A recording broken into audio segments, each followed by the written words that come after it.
But then, big break. I got an EPSRC responsive mode grant in 1992, 4 years after I started at Guy's. And that was a big deal. I was working with Derek Hill and Colin Stadholm, both PhD students of mine. What we actually did, and it's another lesson, we didn't do what we said we were going to do on the grant. The grant was using, for those of you in the technical know, using features that are visible in images to register them, to combine the data. Doesn't work, or doesn't work very well. So we started looking at the statistics of the image, and I started getting interested in this concept of image entropy, which was sort of fashionable at that time.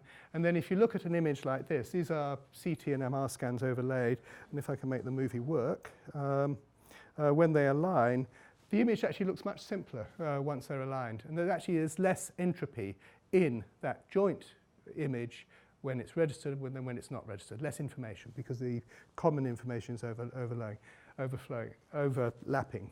And so we thought, can we use that? So we proposed joint entropy. And this is where it got really exciting. It was exciting to me, maybe not to you guys.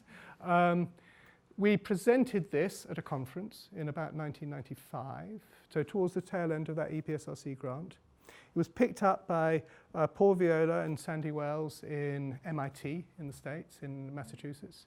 It was also picked up by a group in Leuven.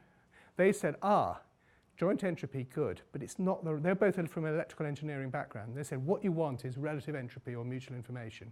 So they're the two groups that came up with that, and they published pretty well in synchrony. We were all in touch with each other.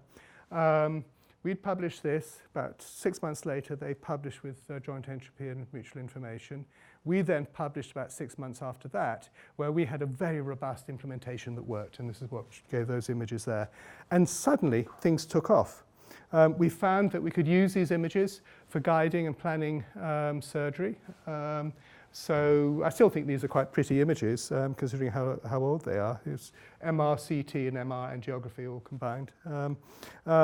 And then we were fortunate to have Daniel Ruckert got a postdoc on another EPSRC grant.